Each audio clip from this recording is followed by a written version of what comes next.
لڑکی قبر سے نکل پڑی۔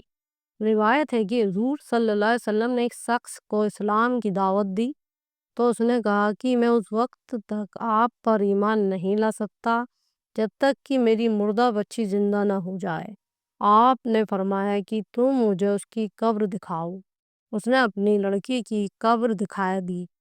حضور اکرم صلی اللہ علیہ وسلم نے اس لڑکی کا نام لے کر پکارا تو اس لڑکی نے قبر سے نکل کر جواب دیا کہ اے حضور، میں آپ کے دربار میں حاضر ہوں۔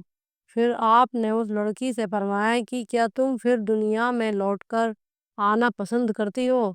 لڑکی نے جواب دیا کہ نہیں یا رسول اللہ، میں نے اللہ تعالیٰ کو اپنے ماں باپ سے زیادہ مہربان اور آخرت کو دنیا سے بہتر پایا ہے۔ پکی ہوئی بکری زندہ ہو گئی۔ حضرت جابر رضی نے ایک بکری ذبح کر کے اس کا گوشت پکایا، روٹیوں کا چورا کر کے شرید ایک قسم کا کھانا کی سالن میں روٹی توڑ کر ملا کر کھایا جائے بنایا، اس کو وارگہ نبوت میں لے کر حاضر ہوں۔ حضور صلی اللہ علیہ وسلم اور صحابہ کرام نے اس کو کھایا۔ جب سب لوگ کھانے سے فارغ ہو گئے تو حضور فرماتے رحمت عالم نے تمام ہڈیوں کو ایک برتن میں جمع فرمایا، ان ہڈیوں پر اپنا دست مبارک رکھ کر کچھ کلمات ارشاد فرما دیے تو یہ معجزہ ظاہر ہوا کہ وہ بکری زندہ ہو کر کھڑی ہو گئی اور دم ہلانے لگی۔ پھر آپ نے فرمایا کہ اے جابر، تم اپنی بکری اپنے گھر لے جاؤ۔ چنانچہ حضرت جابر رضی جب اس بکری کو لے کر مکان میں داخل ہوئے تو ان کی بیوی نے حیران ہو کر پوچھا کہ یہ بکری کہاں سے آ گئی؟ حضرت جابر رضی نے کہا کہ ہم نے اپنی اس بکری کو رسول اللہ صلی اللہ علیہ وسلم کے لیے ذبح کیا تھا۔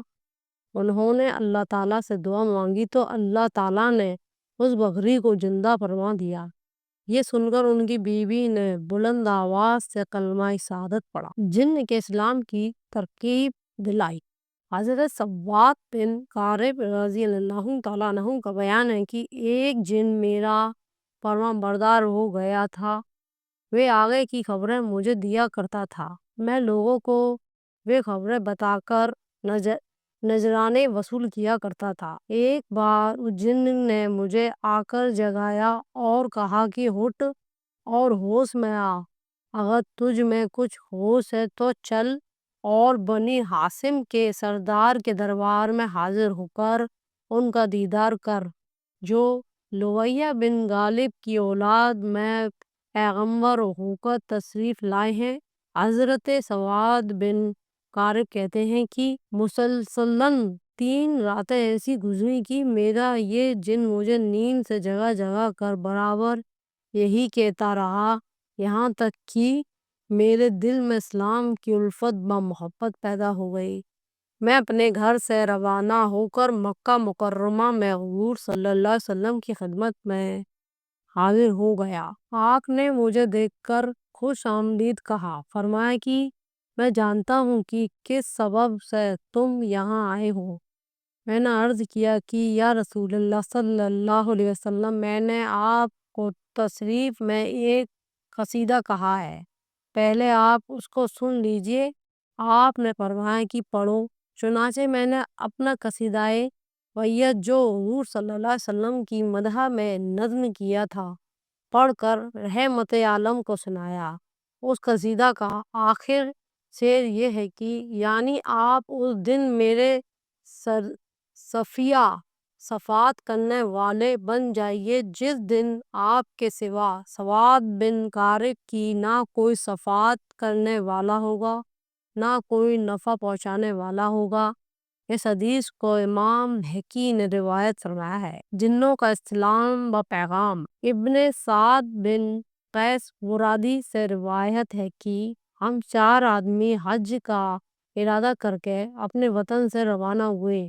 یمن کے ایک جنگل میں ہم لوگ چل رہے تھے کہ اچانک اشعار پڑھنے کی آواز آئی۔ ہم نے ان اشعار کو غور سے سنا تو ان کا مضمون یہ تھا کہ اے سوارو، جب تم لوگ جمجم اور تحطیم پر پہنچو تو حضرت محمد صلی اللہ علیہ وسلم کی خدمت اقدس میں ہمارا سلام عرض کر دینا، جن کو اللہ تعالیٰ نے اپنا رسول بنا کر بھیجا ہے۔ ہمارا یہ پیغام بھی پہنچا دینا کہ ہم آپ کے دین کے فرمانبردار ہیں، کیونکہ حضرت مسیح بن مریم رضی نے ہم لوگوں کو اس بات کی وصیت فرمائی تھی۔ یقیناً یہ یمن کے جنگل میں رہنے والے جنوں کی آواز تھی جن سانپ کی شکل میں آیا۔ خطیب حضرت جابر بن عبداللہ رضی سے راوی ہے کہ ہم لوگ ایک سفر میں رسول اللہ صلی اللہ علیہ وسلم کے ساتھ تھے۔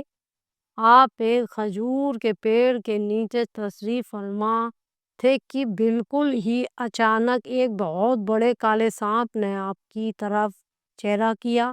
لوگوں نے اس کو مار ڈالنے کا ارادہ کیا، لیکن آپ نے فرمایا کہ اس کو میرے پاس آنے دو۔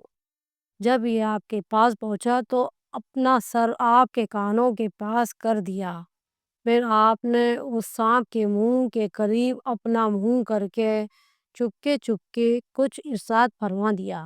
اس کے بعد اسی جگہ اچانک وہ سانپ اس طرح غائب ہو گیا کہ گویا زمین اس کو نگل گئی۔ حضرت جابر رضی کہتے ہیں کہ ہم لوگوں نے عرض کیا کہ یا رسول اللہ صلی اللہ علیہ وسلم، آپ نے سانپ کو اپنے کانوں تک پہنچنے دیا۔ یہ منظر دیکھ کر ہم لوگ ڈر گئے کہ کہیں سانپ آپ کو کاٹ نہ لے۔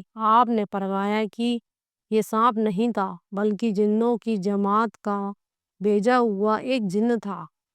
کوفہ سور میں سے کچھ آیتیں یہ بھول گیا تھا، ان آیتوں کو پوچھنے کے لیے جنوں نے اس کو میرے پاس بھیجا تھا۔ میں نے اس کو یہ آیتیں بتا دی اور وہ ان کو یاد کرتا ہوا چلا گیا۔